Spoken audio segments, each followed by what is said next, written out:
According to attorney Ellen Hodgson Brown, the USA has been overthrown in a bloodless coup by a private global dictatorship that has seized control over the global economy. And attorney Brown is not the only one who carries this opinion. According to former systems analyst Vicki Davis, there was a coup d'etat in the United States. It was an administrative coup. What was the purpose of the coup? To have the government self-destruct and to make it unable to function. According to Dr. Eric Karlstrom, here we begin to understand that 9/11 was just one of many strategic steps in a larger corporate plan to dissolve the United States of America into the North American Union, a regional governance structure to be controlled by the United Nations. According to Dr. Dennis L. Cuddy, the ultimate plan is to establish a techno-feudal fascist world dictatorship under the control of the international financiers and their corporations. According to Dr. Deneen Peterson, today I will reveal to you the betrayal of the American people by a government cabal who are bent on destroying our sovereignty in order to create a North American Union. The miscreants include many who function at the highest levels of our government. Many hold membership in the Council on Foreign Relations and the Trilateral Commission. This cabal is deliberately circumventing the United States Congress and we the people, in blatant violation of our Constitution. Collectively, they are committing treason. According to the late great Senator Barry Goldwater, the Council on Foreign Relations is stalking American freedom and independence the same way that a flesh-eating predator stalks its prey. In the world of nature, the predator stalks its prey, killing to satisfy hunger. In the society of man, the predators pursue sovereignty, not sustenance. If successful, they find easy access to every material indulgence. The Trilateral Commission is an offshoot of the Council on Foreign Relations, and according to Senator Goldwater, the Trilateral Commission is pursuing the same anti-American agenda as the CFR. Goldwater wrote, "The Trilateral Commission is intended to be the vehicle for multinational consolidation of the commercial and banking interests by seizing control over the political government of the United States.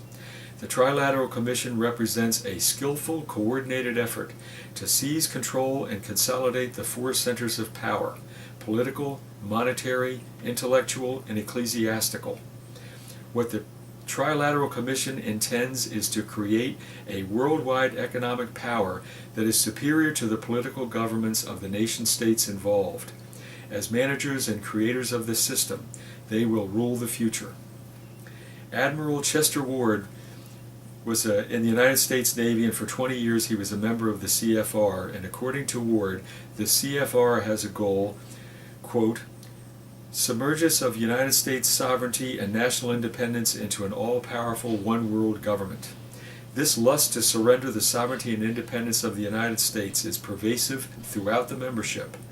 In the entire CFR lexicon, no term of revulsion carries a meaning so deep as America First." According to Professor Peter Dale Scott, even the United States Congress is intimidated and afraid. Professor Scott wrote, "The bailout measures of late 2008 may have consequences at least as grave for an open society as the response to 9/11 in 2001. Many members of Congress felt coerced at the time into voting against their inclinations, and the normal procedures for orderly consideration of a bill were dispensed with. If popes, presidents, and the United States Congress won't take a stand and defend the people against the malicious depredations of the New World Order and its flip side, the global Islamic Caliphate, who will? Afghanistan has an illiteracy rate of over 70%. Iraq has an illiteracy rate of over 60%, and other Muslim countries in the New World Order's chaotic arc of Islam are not much better. Under the circumstances, is it reasonable to expect that people who cannot read and write, that they will be able to comprehend the esoteric crimes of Goldman Sachs? As former Assistant Secretary of the Treasury and the father of Reaganomics, Paul Craig Roberts has written, There is no question that Bush, Cheney, and Obama have trashed the United States Constitution, U.S. statutory law, and international law. But Washington, having overthrown justice, has established that might is right. No foreign government is going to send its forces into the U.S. to drag the war criminals out and place them on trial. Here in the West, we created the monsters in the Anglo-American banking cartel. We created the monsters in the New World Order, and even little children understand that you are responsible for cleaning up your own mess. We have seen the face of the enemy, and the worst criminals in the world, the worst scum on this earth, are Americans, serving in high finance, and it really pains me to say this as a patriotic American, but the worst scum on this planet hold high office in the United States government. The worst of the worst. We have met the enemy, and they are us. Accordingly, the American people must stand up and lead the fight against the New World Order. In order for the New World Order to be born, then the USA must die, and loyalty to transnational globalism is thus treason to the USA. In a shameful and disgusting speech that Barack Obama made in Cairo in June of 2009, Obama obsequiously bowed to his puppet masters in the New World Order when he falsely proclaimed that any world order that elevates one nation over another will inevitably fail. The twin lies of multiculturalism and political correctness have so fooled and demoralized the American people that a poll of 18 to 24-year-olds found that 72% of them don't believe that the United States should take the lead in solving global crises. But if all cultures were equal, then North Korea would be lit up like South Korea, and Darfur would look like Midtown Manhattan. But multiculturalism is a false and malicious Trojan horse. As Dinesh D'Souza wrote, the best way to defeat political correctness is to expose its lies. Basically, political correctness is about pretending, about publicly insisting that something is true when privately we know that it isn't.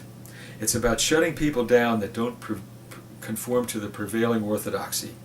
The entire edifice, relying on its stability on people's fears that if they speak the truth, they will first be accused of racism and then hounded and penalized.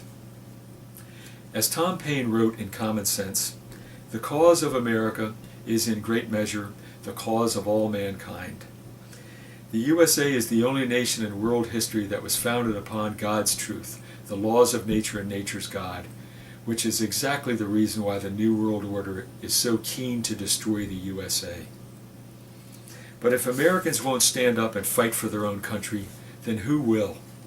Under the yoke of treasonous leadership that has willfully and deliberately destroyed this country, we are on the brink of total economic and social collapse.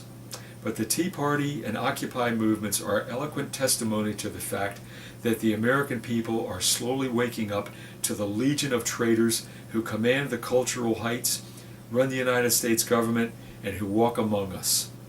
Culture matters, and despite our present difficulties, beleaguered Americans should remember that it was Americans who invented the airplane, Americans who invented the telephone, the electric light, the personal computer, and the internet.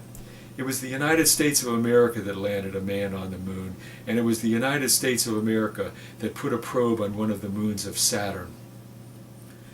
For thousands of years, prophets from all over the world have predicted that the war of the apocalypse between the sons of light against the sons of darkness would be fought beginning in the year 2012.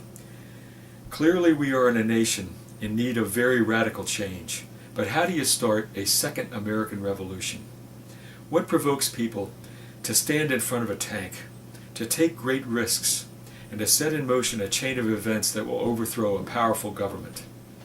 In his book, The End of History and the Last Man, Francis Fukuyama demonstrated that time and again, revolutionary events began over issues that initially seemed rather small and insignificant. Fukuyama noted that, quote, people did not go into the streets of Leipzig, Prague, Timisoara, Beijing, or Moscow, demanding that the government give them a post-industrial economy or supermarkets full of food. Revolutions began in Poland and the Soviet Union when a small group of brave and angry people had the courage to stand up and demand that the truth be told about the historical past. Small acts of bravery in response to past injustices set in motion a larger chain of events that led to fundamental change. Fukuyama concluded, "Revolutionary situations cannot occur unless at least some people are willing to risk their lives and their comfort for a cause. It takes a man of anger, who is jealous of his own dignity and the dignity of his fellow citizens, the man who feels that his worth is constituted by something more than the complex set of desires that make up his own physical existence. It is this man alone who is willing to stand up and fight."